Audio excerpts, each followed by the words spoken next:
કરી હતી દિયોદર અને પહેલી જ વખત તાલુકા પંચાયતના પ્રમુખ બનવાનો મોકો મળ્યો હતો. એને 28 વર્ષ થઈ ગયા.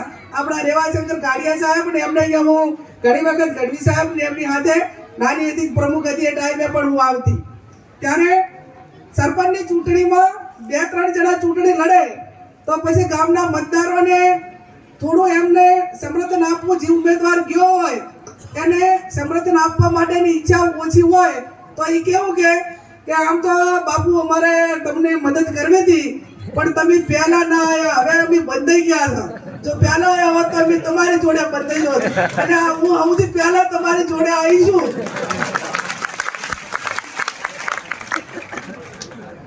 અને પછી એવું ઘણી વખત કે આનો ઠાકોર સમાજને તમે ટિકિટ આપી તો ઠાકોર સમાજને કેની બેને ચા પૂછવું દે તો આપ પૂછવા પણ આવીશું. બંને બાબત છે. મેં ખાસ કરીને એટલે જયંતિભાઈ બધા આગેવાનોને કીધું કે પક્ષકીય રીતે કોંગ્રેસ પાર્ટીની રીતે તો આપણે દરેક તાલુકા વાઇઝ આગેવાનો જે આયોજન કરે એ પ્રમાણે આપણે જઈશું પણ પહેલું સમાજના આગેવાનોને એમ ના લાગવું જોઈએ કે બેન ડાયરેક્ટ અમને પૂછ્યા ઘાસ્યા વગર ટિકિટ લઈને આવ્યા છે એટલે આ તમને બધાને પૂછવું તમારા ભરોસે આ નાવ તરતી મૂકવાની છે. અને નતાભાઈએ કીધું એમ કે આની જિંદગી તમે બધાને આપ્યા છે તો હવે એક વખત તમારે તો આપવાનું છે પણ બીજે જ્યાં આપ્યા હોય લિસ્ટ બનાવજો બાપુ. અને આપ્યા એટલી વખત આપે તો બેડો પાર થઈ જાય, કોઈને બાકી રાખવું નહીં.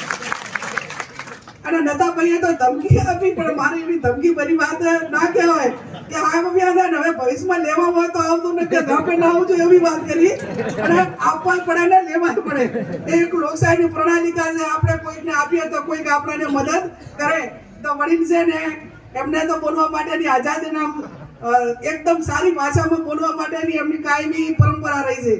અને વિશેષ મારે કંઈ કહેવું નથી, માત્ર 2 શબ્દો જ આપને કહું છું કે મારા માટે કરીને તમે 2 દિવસ કાઢજો. 2 દિવસ એટલા માટે કે 2017માં વિધાનસભાની ચૂંટણી હું વાવ લડતી હતી. એ ટાઈમે એક બાજુ બેંક, એક બાજુ ડેરી, એક બાજુ ચાલુ સરકાર, એક બાજુ પોલીસ, એક બાજુ તમે જુઓ તો નોકરી માગે તો નોકરી, જે માગે રેલમ સેલ. અને એ ટાઈમે બધા એમ કે ગેનીબેન ચૂંટણીનું કેમનું થશે, બધું ડંગાની ચોટ ઉપર લખી નાખો કે આ વખતે 2017માં એ વાવ વિધાનસભાના 18 આલમ. અને એટલા માટે મેં ગામડે જઈને ફોર્મ ભરતી વખતે એક જ શબ્દ કીધો હતો અને મીડિયા વાળી નોંધ લઈ અને એના આજ પણ મીડિયા અને એના બધામાં ફરે છે. એ ટાઈમે મેં કીધું હતું કે આ મારું ફોર્મ ભરાવા આવ્યા એ મારા મત વિસ્તારના 18 આલમના લોકલ મતદારો છે અને સામેનું ફોર્મ ભરાવા આવ્યા એ આખા ઉત્તર ગુજરાતમાંથી હાઈ પ્રોફાઇલ એ દાલડા ઘીસે એનું આ વોટ નથી, ખાલી ગાડીઓ લઈને માથે બતાવવા માટે જ આવ્યા છે. એમ આ વખતે મતદાન કરવાની વખતે અને ફોર્મ ભરતી વખતે એવી તાકાતથી જેમ આપણે અમદાવાદ એક જ હાકલે લાખો માણસો પહોંચાય માત્ર સમાજ પૂરતું હતું ના પક્ષ માટેનું છે. બાપુ એમ કહે છે કે પહેલો ઘા રાણાનો. એક વખતની શરૂઆત મજબૂતાઈથી થઈ જાય. વાવ વિધાનસભાનું ફોર્મ ભરતી વખતે એક જ દિવસે 50,000 માણસો, રિક્ષા, છકડો, હોન્ડા, ટ્રેક્ટર, હું ખુદ પણ ટ્રેક્ટર લઈને ગઈ હતી. અને ટ્રેક્ટર લઈને બાપુ એટલા માટે ગઈ કે આગેવાનો કોઈ રિહાય નહીં કે ભાઈ અમને ગાડી ના બેહાડ્યા, બધા ટ્રેક્ટરમાં બેહાડ્યા. જેટલા આગેવાનો ભાઈ આવજો ભાઈ ઉમેદવાર ટ્રેક્ટર ઉપર કોઈને રીત ના ચડે કે અમને બેને ના બેહાડ્યા.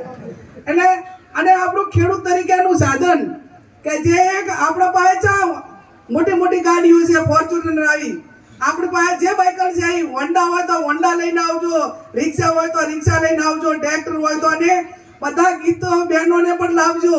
ઢોલ નગારા હાથે ફોર્મ ભરવાનું છે, ઢીલું પૂછું નથી ભરવાનું. કોઈ પણ દીકરી હોય અને આમ તો છોકરા બધા મીડિયામાં એમાં લખે છે બનાસની બેન જ્ઞાની બેન. મેં સૂત્ર વાંચું 2-3 વખત કીધું કોઈ કે લખનારે ખૂબ બુદ્ધિપૂર્વક લખ્યું છે. અને બનાસની બેન જ્ઞાની બેન કે ત્યારે આપણે 18 આલમની 36 કોમની તમામ સમાજના લોકોની એક આપણી સંસ્કૃતિ રહી છે અને સંસ્કૃતિ એ રહી છે કે કોઈ પણ આપણી બહેન હોય, આપણી દીકરી હોય, ત્યાં એને અહીંયા સારો રૂડો પ્રસંગ આવ્યો હોય ત્યારે આપણે એને ત્યાં મામેરું લઈને જતા હોય છે. એટલે પહેલી વખત એનું સંતાન પહેલું સંતાન પડે એ ટાઈમે કડા ધડા મામેરું હોય અને બીજી વખત બધા જે મળે કપડાં લઈને જવાનું હોય. પણ મારું તો આ તમારું મામેરું ભરવા માટેનો આ પહેલું જ છે એટલે કડા ધડા હોય છે.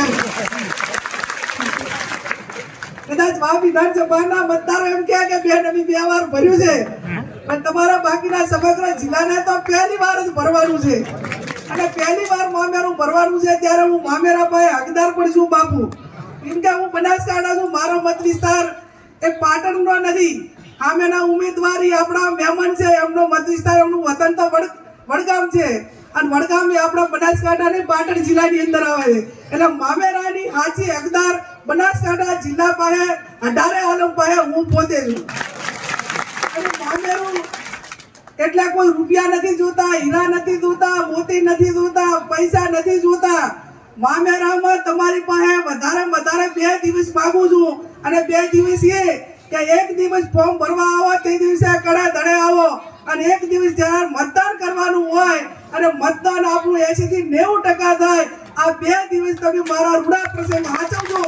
અને જ્યારે પાલનપુરની અંદર મતગણતરી થાય, મતગણતરીની વખતે જ્યારે મજબૂતાઈથી પરિણામ આવે ને દિલ્હીના દરબારમાં ખબર પડે કે બનાસકાંઠાની જનતાએ, બનાસકાંઠા જિલ્લાના લોકોએ એક ગરીબ સમાજની દીકરી જે ઠાકોર સમાજની દીકરીનું મામેરું ભર્યું અને મામેરું છે અહીંથી કરીને દિલ્હી સુધી એની આંકડતાને ઇતિહાસમાં એનું નામ લખાય કે કોક બેન દીકરી જ્યારે મામેરું માગે ને ત્યારે આ તો આપણા તો એક કોક બેન દીકરી ગમે એ કાંઈક માગે તો રામાપીરની જગ્યામાં છે કે અનેક શહીદ થઈ ગયા છે, અનેક મારે ચડ્યા છે.